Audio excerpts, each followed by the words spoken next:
is Adam Greenslade. I'm 18 years old. I'm currently studying a foundation degree in performing arts. I think it's because when I came to an open evening, I was really impressed with the facilities that Cardiff and Vale could offer.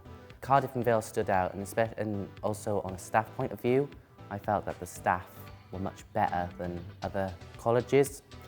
So I put my application in, had the interview, audition went really well, and I ended up being here, and this is my third year really. I've been fortunate to do quite a lot of things with the college. I think the biggest one at the moment has been being able to be a student ambassador.